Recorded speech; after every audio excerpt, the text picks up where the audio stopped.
नमस्ते साथी विद्रोही पूंजीपति। आशा है कि आप ठीक हैं। अनुमान लगाइए कि चुनाव कौन जीता। मुझे लगता है कि आप में से अधिकांश को अभी तक नहीं पता होगा, लेकिन ट्रंप वास्तव में जीत गए, विश्वास करें या नहीं। लेकिन हम जो करना चाहते हैं वह बाजारों पर नजर डालना है, क्योंकि हम जानते हैं कि उनकी कई आर्थिक नीतियां टैरिफ के चारों ओर घूमती हैं, और कुछ चीजें हैं जो फ्रैंकली मुझे ज्यादा पसंद नहीं हैं, लेकिन बाजार इसे महंगाई बढ़ाने वाला मानता है और बहुत से रिपब्लिकन जीते। तो क्या वे एक शराबी नाविक की तरह खर्च करने जा रहे हैं? खैर, मैं आपको आश्वस्त कर सकता हूं कि कमला भी वही करने वाली थी। लेकिन चलिए, जॉर्ज गैमन क्या सोचते हैं इसे एक पल के लिए भूल जाते हैं। चलिए देखते हैं कि बाजार कैसे प्रतिक्रिया दे रहा है। तो हम सीएनबीसी की होम पेज पर जाने वाले हैं। ईमानदारी से कहूं तो मैंने इस पर ज्यादा ध्यान नहीं दिया है, क्योंकि मैं बेहद व्यस्त रहा हूं। मुझे वास्तव में 1 दिसंबर को स्थानांतरित होना है, तो मैं जानता हूं। मैंने कल रात चुनाव को थोड़ी देर देखा, लेकिन मैं इस पर ज्यादा ध्यान नहीं दे रहा था। न ही मैं बाजारों पर उतना ध्यान दे रहा था जितना मैं आमतौर पर देता हूं। तो ये मेरे लिए भी कुछ नया होगा। चलिए सीएनबीसी पर चलते हैं। ओह, पहले स्क्रीन शेयर करें। चलो, आपको अपनी स्क्रीन साझा करनी होगी। मैंने अभी किया है ना? क्या मैंने इसे साझा नहीं किया? जोश। हाँ, मैं इसे अब देख सकता हूँ। ठीक है, तो हम सीएनबीसी पर जाने वाले हैं और चीजों की जांच करेंगे। तो बाजार जैकपॉट। डॉव 100 और 300 अंक ऊपर है। रसेल 2004% कूदता है। एस एंड पी 500 केवल 1.79% ऊपर है। यह थोड़ा दिलचस्प है। डॉव और एसएनपी के बीच इतनी असमानता क्यों है? और फिर डॉव नास्डैक को भी कुचल रहा है।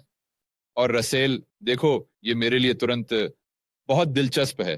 तो आप यह मानेंगे कि ब्याज दरें क्या कर रही हैं? वे ऊंची उड़ान भर रही हैं। वैसे ये रसेल 2000 के लिए बुरा होगा, क्योंकि इनमें से अधिकांश व्यवसाय पैसे नहीं कमाते हैं और उनके पास बहुत सा कर्ज है। तो अगर इस कर्ज पर ब्याज बढ़ता है तो उन्हें इसे रिन्यू करना होगा।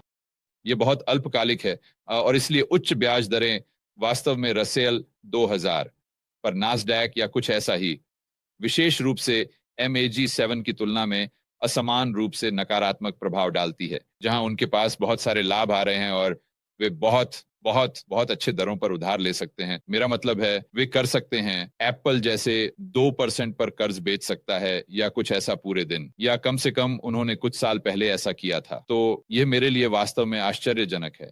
मुझे लगता है कि बाजार क्या पढ़ रहा है, या बाजार की राय है कि किसी तरह ट्रंप अर्थव्यवस्था के लिए वास्तव में अच्छा होगा। और क्योंकि रसेल 2000 अन्य सूचकांकों से दबा हुआ था, यह फायदेमंद हो सकता है, और मुझे लगता है कि इसमें थोड़ा अधिक अपसाइड है।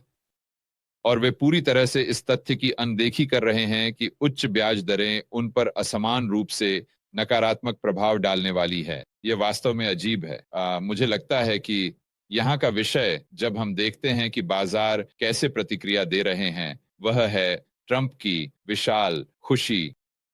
इस समय ट्रंप की विशाल खुशी। और मैं इसे व्यापार नहीं कर रहा हूं। अगर मैं करता तो शायद मैं इसका अधिकांश हिस्सा कम करता। ये बस है, मेरा मतलब है, ट्रंप अर्थव्यवस्था पर कितना फर्क डालने वाले हैं, खासकर अगर वह टैरिफ लागू करते हैं। आप जानते हैं, यह अच्छा नहीं है। मैं जानता हूं कि बहुत से लोग ट्रंप के विचारों को अपनाते हैं और कहानी को पसंद करते हैं, लेकिन अगर हम बस पीछे हटें और इसे जितना संभव हो सके वस्तुनिष्ठता से देखें। मेरा मतलब है, देखो, अगर मैंने तुमसे कहा कि मान लो डेमोक्रेट्स में से कोई टैरिफ लागू करना चाहता है, जैसे जो बाइडेन, तो इस लाइव स्ट्रीम में ट्रंप के लिए वोट देने वाले लगभग हर व्यक्ति कहेगा, ओह, यह एक भयानक विचार है। यह मूल रूप से मूल्य नियंत्रण है, और इसका नकारात्मक प्रभाव अमेरिका में गरीबों और मध्य वर्ग पर पड़ेगा, क्योंकि उन्हें ही उन टैरिफ का भुगतान करना होगा। क्योंकि वे जो सामान होम डिपो, वॉलमार्ट, टारगेट पर खरीदते हैं, उनमें से बहुत कुछ विदेश से आ रहा है। और ट्रंप इन चीजों पर, आप जानते हैं, 2000% या 200% टैरिफ लगाना चाहते हैं। और आप जानते हैं, फिर प्रतिक्रिया हमेशा होती है, जॉर्ज, आप बस समझते नहीं हैं, क्योंकि वह आयकर को कम करने जा रहा है, और इसलिए अमेरिका में यह विनिर्माण पुनर्जागरण होने वाला है। ठीक है, हम इसे एक उल्टे वक्र के साथ करने जा रहे हैं। हम यह करने जा रहे हैं। मेरा मतलब है, अगर आप में से अधिकांश ने कल कहा होता कि मंदी की उच्च संभावना है, क्या आप सोचते हैं कि ट्रंप मंदी को रोक देंगे? शायद। लेकिन मुझे वास्तव में ऐसा नहीं लगता। मेरा मतलब है, क्या वह वाणिज्यिक रियल एस्टेट संकट को रोकते हैं? क्या वह चीन में हो रहे घटनाक्रम और वैश्विक अर्थव्यवस्था और इसलिए वैश्विक बैंकिंग प्रणाली और इसलिए अमेरिका में तरलता को रोकते हैं? मुझे वास्तव में ऐसा नहीं लगता। अगर मैं एक व्यापारी होता, जो मैं नहीं हूं, ये निवेश सलाह नहीं है, मैं शायद इसका अधिकांश हिस्सा अनदेखा कर रहा। और जो बहुत बहुत दिलचस्प होने वाला है वह यह देखना है कि फेड कल क्या करता है, क्योंकि याद रखें, वे अपनी ब्याज दर के निर्णय के साथ आने वाले हैं। मुझे नहीं पता कल किस समय, शायद कल, शायद 1-2 बजे पूर्वी समय के आसपास। और आप क्या करते हैं वास्तव में? चलो चलते हैं। मैं यहाँ थोड़ा इधर उधर कूदने वाला हूँ। चलो सीएमई समूह पर चलते हैं। इसे फेड वॉच कहा जाता है, जो ब्याज दरों पर बाजार की भविष्यवाणी है। तो यह नीचे चला गया है। हम खैर, यह वह नहीं है जिसकी मैंने उम्मीद की थी। यह वास्तव में एक पहेली है। तो एक सप्ताह पहले 85% संभावना थी और लगभग 5% संभावना थी। 85% की उन्होंने 25 से घटाया और 5% संभावना थी कि वे दरें समान रखें। कल हम 96 और 3.6 पर गए और आज हम 98.8 और 1.2 पर जा रहे हैं। ठीक है। तो ये वास्तव में एक पहेली क्यों है? यह है कि अगर आप जाएं, चलो सीएनबीसी पर वापस चलते हैं और बांड्स को देखें। मेरा मतलब है, उपज ने तेजी से वृद्धि की है। चलो 10 साल के प्रॉक्सी का उपयोग करते हैं। और वैसे अगर आप सोचते हैं कि आप जानते हैं ब्याज दरें ट्रंप की जीत और उनकी आर्थिक नीतियों के परिणाम स्वरूप बढ़ रही है और यह जारी रहेगा, तो मुझे नहीं पता। जब मैंने आखिरी बार देखा तो उच्च ब्याज दरें अर्थव्यवस्था के लिए खराब थी, है ना? तो मैं ये भी जानने के लिए उत्सुक हूं कि 30 साल का बंधक, निश्चित दर का बंधक अभी क्या कर रहा है। मेरा अनुमान है कि यह 7% से काफी अधिक है। तो इसका आवाज बाजार पर क्या प्रभाव पड़ता है? मुझे यहाँ बहुत सारे विरोधाभासी संकेत मिल रहे हैं, है ना? इसीलिए मैं इनमें से अधिकांश को कम कर दूंगा। लेकिन चलो सीएमई पर वापस चलते हैं। मेरा मतलब है, फिर से ब्याज दरें कैसे तेजी से बढ़ रही हैं और फिर भी फेड द्वारा दरों को जहां हैं बनाए रखने की संभावना घट रही है। कोई ना कोई गलत है, यहाँ कोई ना कोई गलत है। तो अगर हमें कल 25 आधार अंक की कटौती मिलती है तो चीजें वास्तव में गर्म होने लगती हैं। तब मेरा मतलब है, फेड इसे कैसे सही ठहराता है। और फिर अगर आप एक समानता चाहते हैं तो भगवान, क्या हम 2007 और 2008 के समान होने लगते हैं, जब फेड तब एक बहुत अच्छे मजबूत अर्थव्यवस्था और सभी समय के उच्चतम स्तर के करीब शेयर बाजार में कटौती कर रहा था? और हमें इसे देखना होगा, क्योंकि अगर फेड 25 आधार अंक की कटौती करता है तो मैं देखना चाहता हूं कि बाजार कैसे प्रतिक्रिया करेगा। मेरा मतलब है, यह पहले से ही स्पष्ट है। इसलिए मैं आश्चर्यचकित होऊंगा अगर हम 25 आधार अंक की कटौती के कारण बड़े बदलाव देखते हैं। लेकिन जब जेरोम पोवेल प्रेस कॉन्फ्रेंस के साथ बाहर आते हैं तो मुझे लगता है कि हमें उनके कहने पर बहुत ध्यान देना होगा। कहने का मतलब है, चाय की पत्तियों को पढ़ने की कोशिश करें, क्योंकि यह वह इसे कैसे सही ठहराएंगे। जैसे देखो, हमें यह भेद करना होगा कि मैं जॉर्ज गैमन के बारे में क्या सोचता हूं अर्थव्यवस्था के मूलभूत पहलुओं के संदर्भ में, और अधिकांश लोग क्या सोचते हैं, बाजार क्या सोचता है। बाजार सोचता है कि यह मानव इतिहास में सबसे महान अर्थव्यवस्था है जो हमने कभी देखी है, देखी। और यह केवल ट्रंप के शासन में या उनके 200% टैरिफ के साथ बेहतर होने वाला है। हमें एक विनिर्माण पुनर्जागरण मिलने वाला है। हमें एक ऊर्जा पुनर्जागरण मिलने वाला है। वह करों को 0% तक कम करने वाला है, क्योंकि जो भी वह टैरिफ के लिए बहुत सारा पैसा बनाने वाला है, क्योंकि वे बहुत अच्छे हैं। बस राष्ट्रपति से पूछें। लेकिन ट्रंप को 1900 में हमेशा किसने संदर्भित किया? आप लोग जानते हैं कि मैं किस बारे में बात कर रहा हूं, लेकिन आप जानते हैं सब कुछ बहुत अच्छा होने वाला है। जेरोम पोवेल 25 आधार अंकों को कम करने के लिए क्या कहता है, इसके संदर्भ में वह क्या कहता है और बाजार इसे कैसे लेता है? मुझे लगता है कि यह वही है। हमें शायद बाजारों की प्रतिक्रिया से अधिक ध्यान देने की आवश्यकता होगी ट्रंप की जीत पर, इस तात्कालिक उत्साही प्रतिक्रिया के प्रकार पर। और स्पष्ट होने के लिए, मैं वास्तव में खुश हूं कि ट्रंप जीते। अगर आप लोगों ने मेरा वीडियो कल देखा तो आप ठीक ठीक जानते हैं क्यों। मेरा मतलब है मुझे सभी राजनेता पसंद नहीं है, मुझे ट्रंप वास्तव में पसंद नहीं है। मुझे लगता है कि वह थोड़ा बड़बोला है, लेकिन अंततः मैं इस बारे में बहुत अधिक आत्मविश्वासी हूँ कि नहीं, तीसरे विश्व युद्ध में शामिल होने के बारे में, और मैं बहुत बहुत अधिक आत्मविश्वासी हूं, जो कि कल के वीडियो के बारे में था, के बारे में, इस सेंसरशिप की ओर बढ़ने में कमी, इस गलत सूचना, भ्रामक जानकारी, बकवास के बारे में, और अंत में, जैसा कि मैंने कल कहा, स्वतंत्र भाषण इसे ठीक करता है। आपकी समस्या चाहे जो हो, स्वतंत्र भाषण इसे ठीक कर सकता है। और इसलिए मैं स्वतंत्र भाषण के बारे में, चलिए कहते हैं, अमेरिका में बहुत अधिक आशावादी हूं, कम से कम अगले 4 वर्षों में। लेकिन चलिए सीएनबीसी पर वापस चलते हैं। एक और कारण क्यों मुझे लगता है कि यहाँ का बाजार बस उत्साही है, और मैं शायद इसे कम कर दूंगा, यह है कि अगर आप शेयरों को देखें, मेरा मतलब है आप बिटकॉइन को देख सकते हैं, मुझे लगता है इसे इसके लिए एक प्रॉक्सी के रूप में $75,000 से अधिक। अब बिटकॉइन के बारे में जो दिलचस्प है वह यह है कि चार्ट देखें, यह सर्वकालिक उच्च है और अब अच्छा लग रहा है। लेकिन मुझे बात करनी होगी, मैं स्टीव से बात करना चाहूंगा सेंट बार्ट्स में। मैंने वास्तव में उसे टेक्स्ट किया कि क्या वह इस सप्ताहांत सेंट बार्ट्स में है। मैं वहां उड़ान भर सकता हूं, क्योंकि मैं यहां हो रही घटनाओं पर उसकी राय लेना चाहूंगा। लेकिन चलिए बिटकॉइन चार्ट पर चलते हैं, क्योंकि मैं मान रहा हूं कि यह एक सर्वकालिक उच्च पर टूट गया और आपके पास यह बड़ा समेकन अवधि थी। तो अभी मैं जिस बारे में बात कर रहा हूं वह बस चार्ट है। मैं बस चार्ट के बारे में बात कर रहा हूं, बस एक ट्रेडिंग दृष्टिकोण से। तो आपके पास यह बड़ा समेकन था। मेरा मतलब है आपके पास यहाँ एक निम्न बिंदु था, अब हमारे पास उच्च उच्च उच्च निम्न है, और फिर आपके पास यह ब्रेकआउट है। ये यह लगभग यहाँ है, मैं इसे 7-3 कहूंगा। तो आमतौर पर यह बहुत अच्छी खबर होती है।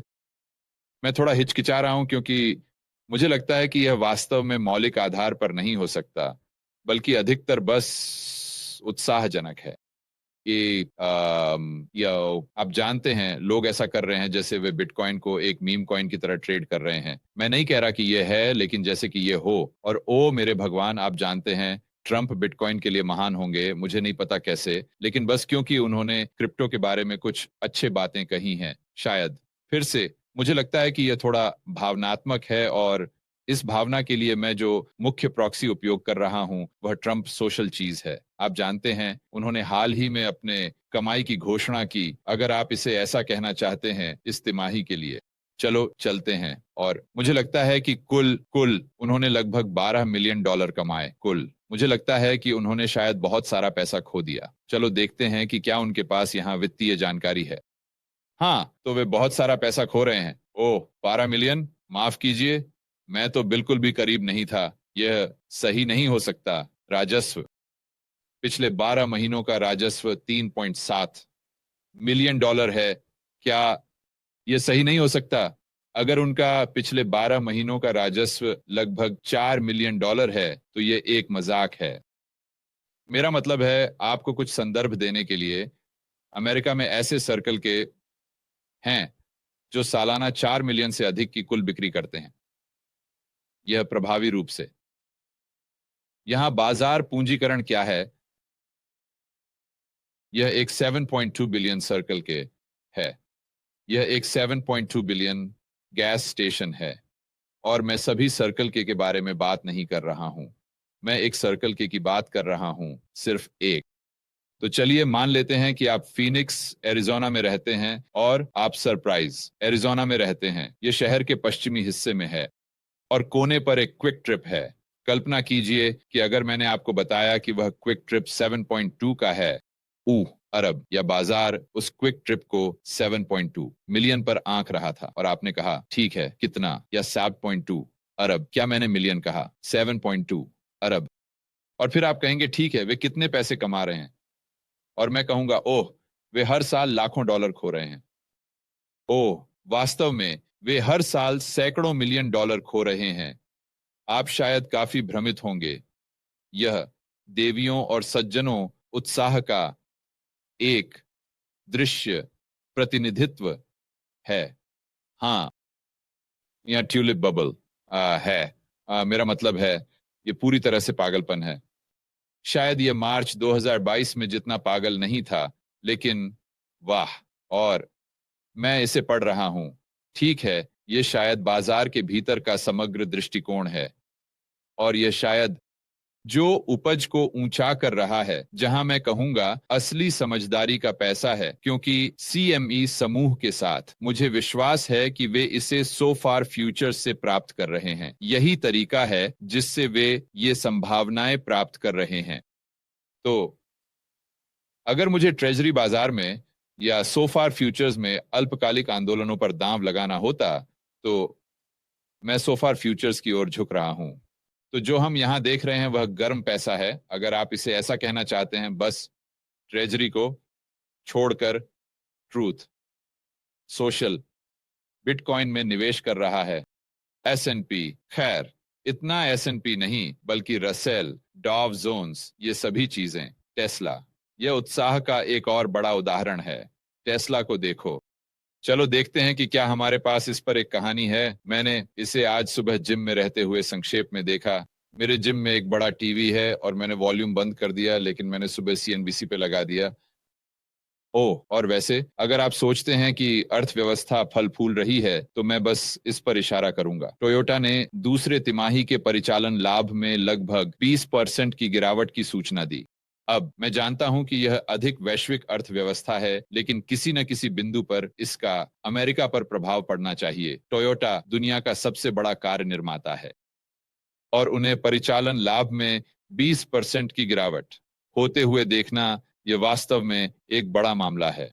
लेकिन खैर, मैं यहाँ जो खोज रहा हूँ उस पर वापस आते हैं। टेस्ला, यहाँ हम हैं। टेस्ला 15% बढ़ता है क्योंकि ट्रंप समर्थक मस्क व्हाइट हाउस की जीत से लाभ उठाते हुए प्रतीत होते हैं। मुझे लगता है, मेरा मतलब है, शायद इसके लिए एक हल्का तर्क है, लेकिन 15% की वृद्धि जहां स्टॉक $244 पर व्यापार कर रहा है, चुनाव के कारण $33 बढ़ गया। मेरा मतलब है, ट्रंप टेस्ला के लिए इतना अच्छा नहीं होने वाले हैं। जब मैंने आखिरी बार देखा, ट्रंप नहीं थे। ये वास्तव में ईवी और इन सभी चीजों के बारे में है। मुझे पता है कि अब वह एलोन मस्क के साथ दोस्ती कर रहा है, लेकिन मुझे नहीं पता कि यह दोस्ती का रिश्ता, अगर वह वास्तव में ईवी के लिए उत्साहित नहीं है और अगर वह करों को कम करने की कोशिश कर रहा है, तो यह टेस्ला को $33 प्रति शेयर के हिसाब से कैसे लाभ पहुंचाएगा, शायद थोड़ा बहुत। लेकिन यह फिर से, मुझे ऐसा लगता है कि लोग बस उत्साहपूर्वक हताशा में खरीदने की कोशिश कर रहे हैं। डोनाल्ड ट्रंप के 100 फुट के दायरे में जो कुछ भी है, यह मानते हुए कि यह किसी तरह चांद पर चला जाएगा, क्योंकि ट्रंप जादुई रूप से सब कुछ बदल देंगे। आइए याद रखें कि भले ही वह इन टैरिफ को लागू करता है, इसे करने में उसे बहुत समय लगेगा। ऐसा नहीं है कि यह कल हो जाएगा, और शायद वह कुछ चीजें कर सके। लेकिन देखो, मेरा मतलब है, हमारे पास इसके लिए एक मिसाल है। वह पहले ही व्हाइट हाउस में था। मुझे नहीं पता, क्या उसने अर्थव्यवस्था को बढ़ावा दिया? क्या उसने सब कुछ ठीक किया? मेरा मतलब है, मुझे पसंद है कि उसने इस बार अपने चारों ओर लोगों के साथ क्या किया पिछले बार की तुलना में। लेकिन मैं सिर्फ इसे अमेरिकी अर्थव्यवस्था के दृष्टिकोण से बात कर रहा हूं। क्या वह इस स्तर पर बदलाव लाने जा रहा है? मुझे ऐसा नहीं लगता। मुझे ऐसा नहीं लगता। इसलिए मैं कुछ और शोध करना चाहता हूं। आइए यहाँ देखते हैं। मैं आज रात कुछ और शोध करना चाहता हूं और वास्तव में इस पर विचार करना चाहता हूं। मैं टैरिफ और सब कुछ समझता हूं, लेकिन मैं वास्तव में उसके प्रस्तावों के बारीकियों पर जाना चाहता हूं और फिर यह सोचने की कोशिश करना चाहता हूं कि वह उन प्रस्तावों को लागू करने की कितनी संभावना है। और फिर कल मैं इस पर एक व्हाइट बोर्ड वीडियो बनाना चाह सकता हूं, लेकिन इसे संक्षेप में देखते हुए ऐसा लगता है कि अधिकांश बाजार की गतिविधि नहीं होती। यह वास्तव में तार्किक सोच पर आधारित नहीं है, यह अधिकतर भावना पर आधारित है। और मैं ट्रुथ सोशल की ओर इशारा करूंगा, मैं टेस्ला की ओर इशारा करूंगा, मैं रसेल की ओर इशारा करूंगा। और यह अंतर कि आप जानते हैं, आप रसेल के इस हद तक बढ़ने को कैसे सही ठहराते हैं। अगर 10 साल की ट्रेजरी में विस्फोट हुआ है, तो मैं इसे 25 बेसिस पॉइंट्स कहता हूं। और फिर आपके पास सीएमई ग्रुप के साथ उस पर अंतर है और उनके पूर्वानुमान कि कल फेड ब्याज दर के निर्णय में क्या होने वाला है। कटौती की संभावना बढ़ी, घटी नहीं। और मेरे लिए ये नहीं है कि वे हमेशा सही होते हैं, लेकिन निश्चित रूप से सबसे समझदार पैसा सोफर फ्यूचर्स होगा। तो मैं यह भी देखना चाहता हूं कि एसओएफआर फ्यूचर्स का सीएमई समूह की भविष्यवाणी उपकरण पर क्या प्रभाव है। मुझे लगता है कि यह लगभग 100% है, लेकिन मैं यह सुनिश्चित करना चाहता हूं। इस पर निश्चित होना। आप जानते हैं, एक और चीज यहाँ, जोश। चलो, मैंने इस फेड वॉच टूल पर देखा, और जोश, जब मैं इसे यहाँ संक्षेप में बताने जा रहा हूं। क्या आप देख सकते हैं कि यह कैसे गणना की जाती है? ब्याज दर, वे इस निष्कर्ष पर कैसे पहुंच रहे हैं? हाँ, ये फेड वॉच सौदा सीएमई समूह के साथ है। मुझे लगता है कि ये सोफार फ्यूचर्स है, लेकिन मैं 100% निश्चित नहीं हूं। तो जबकि मैं यहाँ बात कर रहा हूं, अगर आप इसे अपने अंत पर खोल सकें ताकि हम यहाँ कुछ अंतर्दृष्टि प्राप्त कर सकें, तो मैं इसकी सराहना करूंगा। लेकिन मैं जो संक्षेप में करना चाहता था वह है भविष्य की भविष्यवाणियों पर भी चर्चा करना। और उम्मीद है कि हमारे पास एक महीने पहले, एक सप्ताह पहले, एक दिन पहले की संभावनाएं हैं, क्योंकि मैं देखना चाहता हूं कि ये कैसे बदली है, न केवल कल के फेड कट या कल के फेड निर्णय के लिए, बल्कि भविष्य में देखने के लिए, और ये ट्रंप की जीत ने कुछ भी बदला है या नहीं। तो चलो अगले साल की ओर बढ़ते हैं। हम 29 जनवरी को देखेंगे, ठीक है? तो हम करते हैं। अच्छा, अच्छा, अच्छा, हमारे पास एक महीना है। तो मैं जिस पर ध्यान केंद्रित करना चाहता हूं वह है कि हम एक महीने पहले कहाँ थे। तो हम 59% पर थे कि हम, चलो कहते हैं 4%, 400 आधार अंकों पर उनके लक्ष्य दर पर होंगे, और यह घट गया है। और जो संभावना में बढ़ा है वह यह है कि हम 4.25 पर होंगे। तो क्या बाजार हमें यहां बता रहा है, जैसे कि अंतर्निहित एल्गोरिदम या अंतर्निहित मैट्रिक्स जो वे इस फेड वॉच पूर्वानुमान उपकरण को प्राप्त करने के लिए उपयोग कर रहे हैं, ऐसा लगता है कि संभावना बढ़ रही है कि फेड कम कट करेगा, अधिक नहीं। और यह केवल पिछले 3 महीनों में नहीं है, यह केवल पिछले कुछ दिनों में है। आप पिछले सप्ताह को देखते हैं। और मैं कुछ अधिक हालिया पर ध्यान देना चाहता हूं, क्योंकि पूरी महंगाई की कहानी वापस आ गई है, और दीर्घकालिक दरों पर ब्याज दरें बहुत अधिक बढ़ने वाली हैं, क्योंकि घाटे बढ़ने वाले हैं, और आरण और बला बला बला। आप लोग इस कहानी को जानते हैं, जिसके बारे में हम इस चैनल पर हमेशा बात करते हैं। मैं इससे दीर्घकालिक रूप से, या कम से कम अगले 12 महीनों के लिए, कहें तो अगले 1 या 2 महीनों के लिए, पूरी तरह असहमत हूं। कौन जानता है? लेकिन यही कहानी है कि अब अचानक हमें महंगाई की फिर से तेजी के बारे में चिंता करनी होगी। और आर्न महत्वपूर्ण होने वाला है, घाटा बढ़ने वाला है, इसलिए ब्याज दरें बहुत अधिक बढ़ने वाली हैं, फेड को यील्ड कर्व नियंत्रण करना होगा, ये सभी बातें। और यह एक अधिक हालिया बात है। मैं यहाँ फेड वॉच के साथ उस समय सीमा पर ध्यान दे रहा हूँ। यह फेड फंड्स भविष्य के अनुबंध हैं, फेड फंड्स फ्यूचर्स। आह, सही सही सही, मैंने कहा बेशक हाँ। तो हाँ, SOFR होगा, क्योंकि SOFR मूल रूप से रेपो का एक व्युत्पन्न है। तो फेड फंड, हाँ मैंने वहां गलत कहा, यह काफी स्पष्ट है। फेड फंड फ्यूचर्स, ठीक है। तो धन्यवाद जोश, मैं इसकी सराहना करता हूं। ठीक है, तो मुख्य बात यह है कि हम दरों में कटौती की संभावनाओं को घटते हुए देख रहे हैं। अभी भी मुझे इसे वापस लेना है, क्योंकि मैंने वास्तव में इसे सही तरीके से नहीं कहा। हम जो कर रहे हैं वह यह है कि हम गहरे कटौती की संभावना देख रहे हैं। 4.75 से 4% तक की कटौती हम देख रहे हैं कि वे घट रहे हैं, और हम देख रहे हैं कि कम कटौती की संभावना बढ़ रही है। यह कहने का एक बेहतर और अधिक सटीक तरीका है, जो फिर से कल की बैठक के लिए जो हम देख रहे हैं उसके साथ मेल नहीं खाता, जहां संभावना वास्तव में बढ़ गई है। एक और बात जो मुझे थोड़ी अजीब लगती है वह यह है कि पिछली बार जब मैंने देखा था, ट्रंप कम ब्याज दरों के पक्ष में थे, है ना? क्या उन्होंने नहीं कहा कि वह फेड फंड्स के निर्णय लेने की प्रक्रिया में अधिक शामिल होना चाहते हैं? तो ये अजीब नहीं लगता, क्योंकि बाजार ऐसा लगता है कि ट्रंप इन सभी चीजों को पूरा करने जा रहे हैं, और इसलिए रसेल खरीदें, बिटकॉइन खरीदें। आप जानते हैं, बांड दरें बढ़ रही हैं, लेकिन फिर दूसरी ओर वे कह रहे हैं कि उसकी वास्तव में ऐसा करने की संभावना है। ब्याज दरों को कम रखने या कम से कम फेडरल रिजर्व के साथ कुछ कहने की संभावना बहुत बहुत कम है, इस तथ्य के कारण कि संभावना बढ़ रही है कि हमारे पास बाजार की अपेक्षाओं की तुलना में कम दर कटौती होंगी। चलो बस एक सप्ताह पहले कहते हैं।